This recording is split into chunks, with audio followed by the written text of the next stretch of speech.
Good morning, everyone. So we are now in the 23rd year of our practice. I've been around for about 15 of them.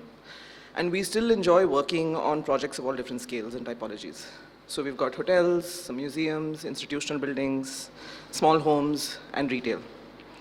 We're always in a space of inquiry. We're always still a little bit unsure of what we're doing. But we're always excited and full of gratitude, because every project pushes us to try something new and learn something new.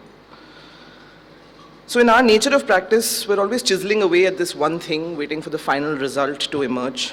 And sometimes we don't notice until much later how it's shifting paradigms.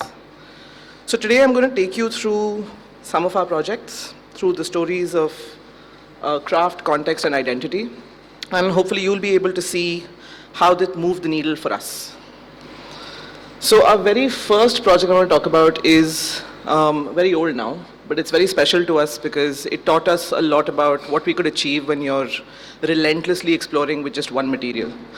And the first three projects all work with the same material, but over a period of a decade. So you'll see how that sort of evolved. So this was a hotel that we did in Jodhpur. I think this opened in about 2011.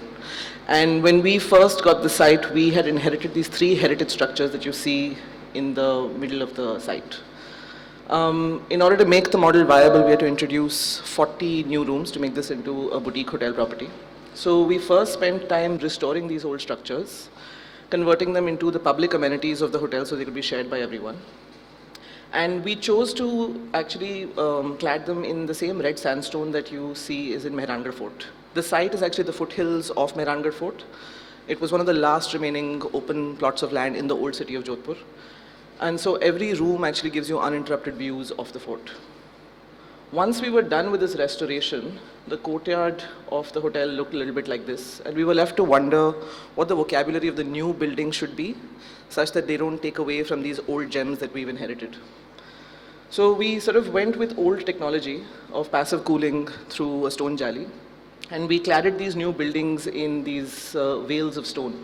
We went through many explorations of form, many different techniques, borrowed from motifs that we found in Mehrangarh Fort. And ultimately, we went with something very simple and very graphic that could be achieved by the guys on site, cutting the stone by hand. We found the stone from local quarries, got it cut down to slender sections, and worked with local welders to be able to engineer a sliding folding system. So this entire facade actually opens and closes. So every room you can, with a single hand, slide and fold the shutter. That's our client. He was thrilled after all the failed prototypes that we finally managed to get this right. So when you open it up, from every room you get these incredible views of the fort. And during the day it sort of filters in sunlight and casts these shadows beautifully in the space. And then at night these buildings become lanterns in the landscape of the property. Once we'd sort of figured out this is the material we wanted to work with, we went a little nuts with it. So it also extends into our interiors. It became our room partitions. We started cutting the air conditioning grills in the same material. The stone craftsmen at site started doing this bush hammering pattern, these radial circles that you see on the stone, and that inspired the logo of the project, which is cut into the stone. That's how it looks in the rooms. And that's how the property sort of came together. The unexpected thing was that we didn't see how this hotel became the spark of an urban regeneration project in Jodhpur. So right next to this was this stepwell, which was covered in muck for over a century. And once the hotel proved to be a successful model, because no one had seen a hotel of this nature using materials in this way at the time, they spent time cleaning out this stepwell. A bunch of cafes and restaurants have cropped up around it. Other havelis around have been restored and repurposed into retail spaces. Small boutique hotels have cropped up around that entire space. So this intersection of culture and commerce, that entire neighborhood has suddenly come alive. The second project that I'm taking you through is a jewelry store that we've recently done in Jaipur. When we came onto the project, there was already this concrete shell that existed. And the client was perfectly happy for us to tear it down and rebuild. But we felt that we'd rather avoid the waste and the carbon emissions and repurpose the structure. The interior of this project is a whole narrative in itself, but today, for the purpose of this discussion, I'm just going to focus on the facade. Because creating this vocabulary for the facade was a massive challenge for us. Sunita ji really wanted a traditional vocabulary to represent the brand, and recreating a period structure is not something that we do. But we also understood how for the brand it was important. So we started playing with and borrowing from the various sort of historical architectural references we could in the city of Jaipur. There's a proliferation, in the history of Jaipur, there's a proliferation of various buildings which have Indo-Saracenic influences, Art Deco influences, Rajasthani influences. So we sort of layered all of those in and started developing our own version and playing around with those elements purposefully. Again, all of these were hand-cut at site, and what was interesting was from the time that we did Raas to the time that we did this, 8 years have passed, and suddenly the same guys who were working by hand could do a lot more because they've expanded their skill. So we were sort of left coming up with this idea of a skin that we didn't really want placed definitively in any period of time. We were hoping that you'd look at it and be a little curious as to whether this is 19th century, 20th century, or maybe even built today. And you can see how it borrows from details, from things that seem familiar to you from the history of architecture, but nothing that's definitively placed in any one style. So that's what the building looks like today. The third project where we use the same material, this is still actually not complete, it's still in construction. It's a competition that we had won for the Visitor Knowledge Center at the Mehrangarh Museum. So it's essentially a naturally ventilated pavilion sitting on a rocky terrain. So it's sort of stilted on this rocky terrain. This entire structure is a very slender metal grid with sandstone panels that have been pinned onto the structure. So this construction doesn't use any cement, any mortar, or any adhesive. All the stone slabs are interlocked, and our intention here was to actually create a building that could be disassembled and reassembled depending on how the purpose of the structure would evolve in the future. So there's maybe one waterproofing layer on top, but barring that, the entire building can actually be taken apart. In fact, through the course of this project itself, it's run a few years now, the program evolved a few times. So we ended up actually having to reconfigure the building thrice. So that's how it sort of sits at the foot of the fort. So this has become a little bit of a prototype for us to look at the intersection of engineering and craft. So it creates something that's rooted, frugal, circular, but also forward-looking. Okay. So now shifting to a slightly different typology. We don't often do work with any government, mostly because we feel philosophically it doesn't align with what we're trying to do. Our first opportunity was actually with the government of Odisha. This is the headquarters of the Ministry of Agriculture for the government of Odisha. It's a project called Krushi Bhavan. And it was wonderful because at the time the government was willing to engage with us in the conversation about making this space more accessible to the citizens that the government is intended to serve. So the entire ground plane has been left as a stilted space. It's used for workshops because the Ministry of Agriculture, they bring in farmers from different parts of the state and do upskilling workshops in the plaza. There's also a seed bank on the ground floor. At the upper level, all of the indoor spaces are air conditioned, and only the facade, only the corridors have been left non-conditioned.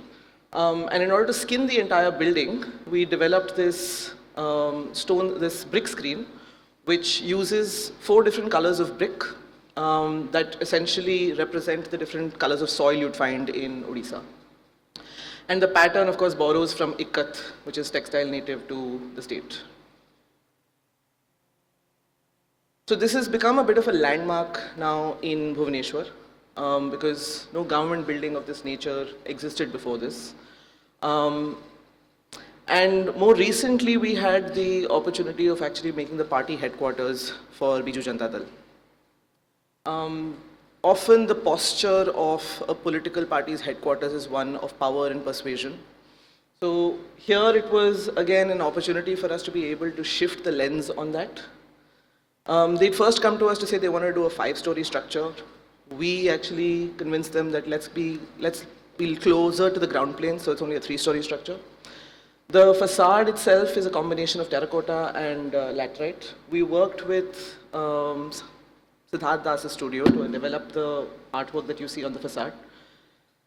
And it borrows from various textile motifs, ikat, sambalpuri, architectural details from the Konark and Puri temple, and mashes them together into a very contemporary expression, all of which has again been hand carved.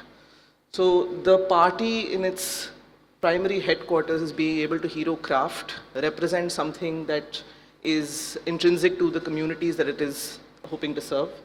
But at the same time, it's taken a very contemporary lens on it and is much more forward-looking. The same material extends then into the ground floor, and the upper ground floor has been left as a podium space, something that they use for assemblies, campaigning, and for gatherings. And they also have a cafeteria at this level, which is open on the weekends, so people can actually come in and eat. So yeah, that's what it looks like. Okay. I have run out of time, because of which I'm going to terminate the presentation here. But are you sure? Okay, so very quickly, I'm going to take you just through 3 retail projects that we've done, because I wanted to also talk about how the shifts in scale. So this is a retail store that we've done for Ikaya, which is a Banarsi textile brand in Ahmedabad. And when they'd come to us, this is after 8 years of us having worked with them, they've gone from being known as just a sari brand to now actually being known as a fashion brand in India. And what's important to observe is how brands in India and retail India is also shifting in this direction, where there's so much pride in our own textile and our own heritage of weaving. So she really wanted the central space of this area to be a concept store. So since weaving is still the key part of their narrative, we created this almost as a 3-dimensional weave that you are walking through. We work with brass pipes of various diameters, which work as the warp, and then our display system, our lighting system, and this gold tissue fabric works as the weft and becomes a bit of a backdrop. Right. The same materiality worked for a different brand here in Bangalore. Again, we've been working with them for a few years, and here they wanted to again move forward in terms of how they're perceived, shift a little bit into a premium category, and this was their first entry point in a city like Bangalore. This particular brand, the House of Raisins, is known for its various different weaves and motifs. So we borrowed from all of that to create this one primary installation. It's brass mesh, which has been hand embroidered, and it becomes both the backdrop and the ceiling running across this entire space.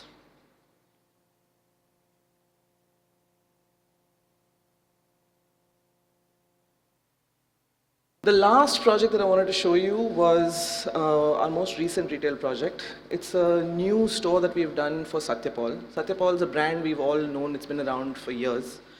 And it sort of went through a reboot under the leadership and the creative vision of Rajesh Pratap.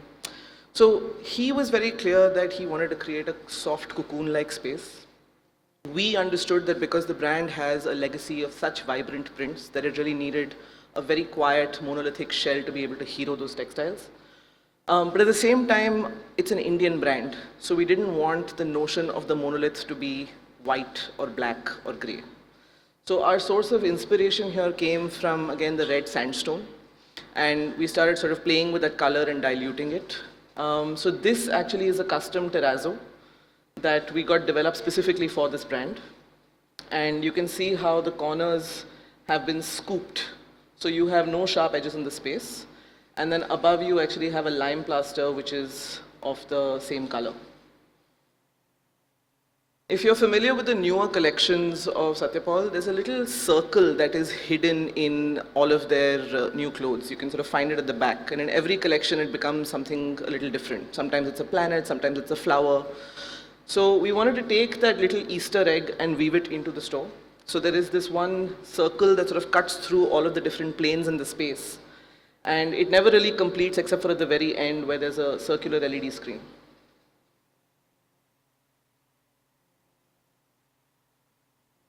Even the furniture sort of takes on the same materiality. So yeah, that's everything.